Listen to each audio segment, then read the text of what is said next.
श्रोता प्रेमियों, मैं राम सागर शास्त्री आप लोगों के समक्ष एक प्रसंग रखने जा रहा हूं, हिरण्याक्ष वध। देखिए, हिरण्याक्ष और हिरण्यकश्यप दोनों भगवान विष्णु के द्वारपाल जय और विजय थे, जिन्हें ब्रह्मा जी के मानसिक पुत्र सनक सनंदन सनातन और सनत कुमार ने श्राप दे दिया और दोनों को निश्चर कुल में जन्म लेना पड़ा। आइए अब हम आप लोगों को प्रसंग की तरफ ले चलें कि थे द्वारपाल जय और विजय वैकुंठ नाथ के द्वारे पर, बेसारी टहल बजाते थे केवल विष्णु के इशारे पर। आज भगवान विष्णु ने जय विजय से कहा, मैं आराम करना चाहता हूं, यदि कोई हमारे दर्शनार्थ दरवाजे पर आए तो उसको वहीं रोक लेना। भगवान तो आराम करने लगे और इधर द्वार पर सनकादिक ऋषि आ गए कि जानी समय सनकादिक आए, अतेज पुंज गुणशील सुहाए। उन्होंने अंदर जाने की चेष्टा की। जय विजय ने कहा, क्षमा करना मुनीश्वरों, आज आप अंदर नहीं जा सकते हैं। सनकादिक को क्रोध आ गया।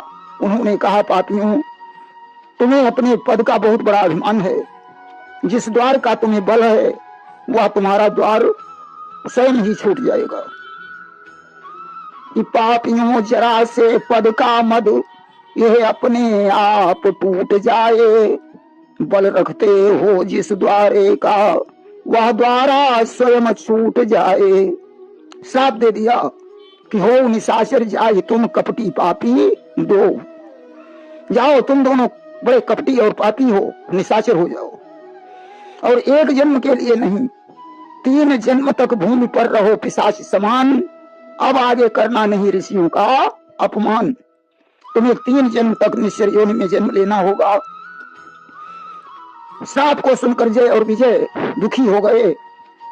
सनकादिक के चरणों में गिर पड़े और बोले कि तिन का वचन अमोघ तुम्हारा, और कस हुई है ये उद्धार हमारा। हे मुनीश्वरों, आपका वचन अमोघ है, अब हमारा उद्धार कैसे होगा।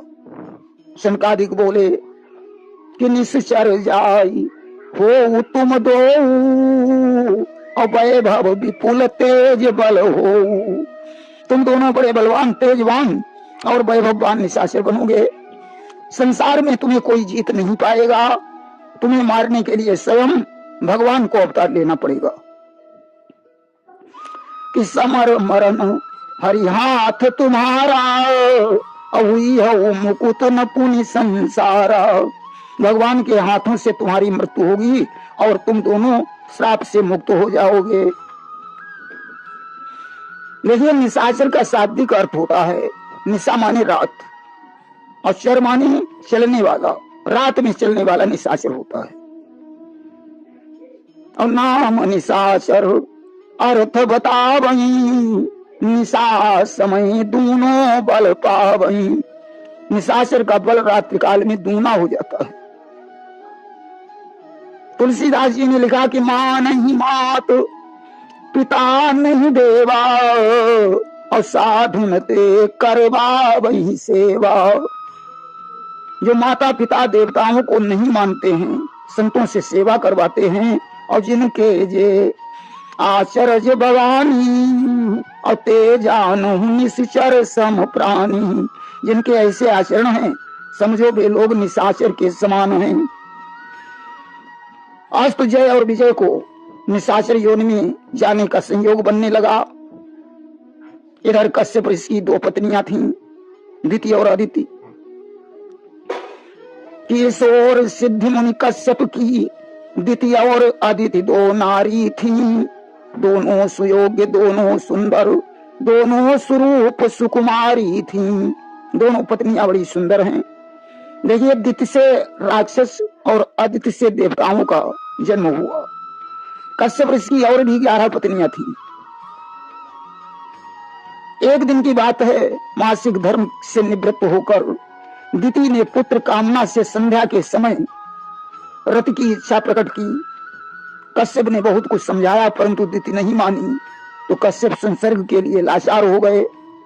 उन्होंने कहा, देवी, तेरे इस पाप के कारण तेरे गर्भ से 2 निशाचर बालक उत्पन्न होंगे। द्वितीय प्रसन्न हो गई। अप्रसन्नता जानकर कश्यप ने कहा कि तेरा एक पौत्र धर्मात्मा और ज्ञानी होगा, जिसका नाम लेने से संसारी जीव भवसागर से पार हो जाएंगे। कश्यप के वचन सुनकर दिति को कुछ शांति मिली। इसी अंतराल में जय विजय की आत्माओं ने दिति के गर्भ में प्रवेश किया। दिति गर्भवती हो गई। उसे अपने पति के वाक्यों के ऊपर विश्वास था कि मेरे राक्षस पुत्र उपद्रवी होंगे, इसलिए उसने पुत्रों को जल्दी जन्म नहीं दिया। पूरे 100 वर्ष बीत गए, तब उसने 2 जुड़वा पुत्रों को जन्म दिया। जैसे ही बच्चों ने जन्म लिया, स्वर्ग, पृथ्वी और अंतरिक्ष में अनेकों उत्पात होने लगे, जिनसे लोग भयभीत हो गए। पैदा होते ही दुष्टों के आंधी तूफान मचाने लगी। बिजली चमकी, आकाश हिला, एक महाप्रलय दर्शाने लगी। बड़ी जोर से तूफान आ गया, आकाश हिलने लगा। गांव में सियार और उल्लुओं के रोने की आवाज होने लगी। इस प्रकार आज हिरण्याक्ष और हिरण्याकश्यप का जन्म हुआ। हिरण्याकश्यप बड़ा था, वह अपने छोटे भाई हिरण्याक्ष को बहुत चाहता था। सजनों, जब दोनों जवान हुए तो एक दिन की बात है, हिरण्याक्ष ने हाथ में गदा उठाई और स्वर्ग पर चढ़ाई कर दी। इसने इंद्र को जीतकर इंद्रासन छीन लिया।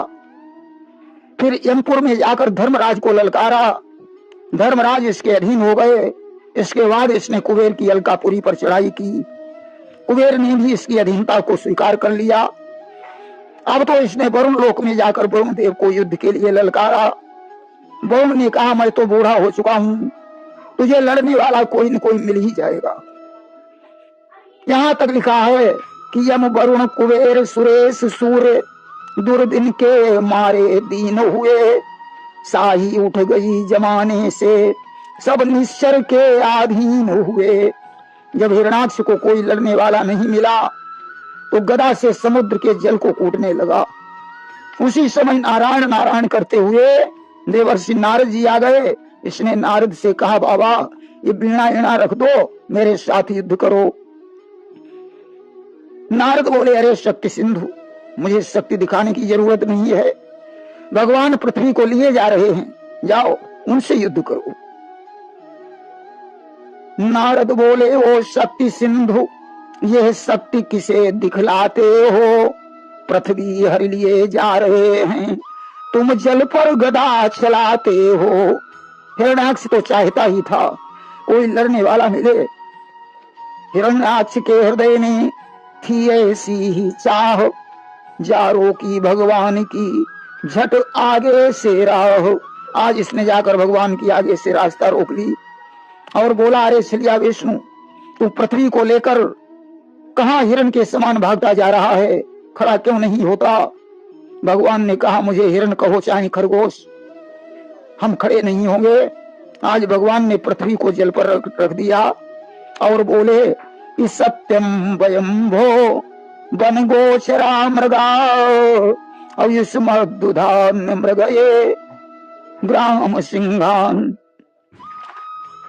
सचमुच हम जंगली जीव हैं, लेकिन तुम्हारे जैसे ग्राम सिंहों को ढूंढते फिरते हैं। हम तुम्हारे जैसे जीवों की बात का बुरा भी नहीं मानते। इतना कहकर भगवान मुस्कुराने लगे। हिरण्याक्ष क्रोध से लाल हो गया। इसने भगवान के ऊपर अपनी गदा चला दी, किंतु भगवान ने उस गदा को बचा लिया और अपनी गदा का ध्यान किया। आज कौमुदी नामक गदा भगवान के हाथों में आ गई। अब तो गदा युद्ध होने लगा। देवता विमानों पर बैठे हुए आकाश मार्ग से युद्ध देख रहे थे। लड़ते लड़ते शाम होने को आ गई। देवता विचार करते हैं कि रात हो जाएगी तो हिरण्याक्ष को भगवान कैसे मार पाएंगे, क्योंकि रात में निशाचरों का बल बढ़ जाता है। अभिजीत मुहूर्त भी निकला जा रहा है। भगवान ने सोचा देवता चिंतित हो रहे हैं। आज उन्होंने झपट कर गदा हिरण्याक्ष के ठोड़ी पर चलाई। इसने गदा को गदा पर ले लिया। आज भगवान के हाथों से गदा छूट गई। अब तो देवताओं में हाहाकार मच गया। हिरण्याक्ष ने कहा, विष्णु तुम अपनी गदा उठा लो। भगवान ने गदा उठाई। अब तो इसने माया के द्वारा अंधकार कर दिया। भगवान ने चक्र सुदर्शन का ध्यान किया, चक्र उंगली पर आया, प्रकाश हो गया। फिर इसने गदा का प्रहार किया। भगवान ने बाएं हाथ से इसकी गदा छीन ली। तब तो इसने भगवान पर त्रिशूल का प्रहार कर दिया। भगवान ने चक्र के द्वारा त्रिशूल काट दिया और खींचकर एक तमाचा मारा। हिरण्याक्ष का प्राणांत हो गया। देखिए, तमाचा का अर्थ होता है तम यानी अंधकार, अच यानी प्रकाश। जो अंधकार से प्रकाश को दिखा दे उसे तमाचा कहते हैं।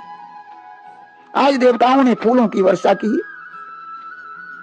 और पुनः उस पृथ्वी को लाकर भगवान ने जल पर प्रतिष्ठित कर दिया। आज ब्रह्मा भगवान की स्तुति करने लगे कि नमो नमस्ते खिल यज्ञ तंतवे स्थितो गृहीता मल सत्व मूर्ते। हे प्रभु, आपको बारंबार प्रणाम है।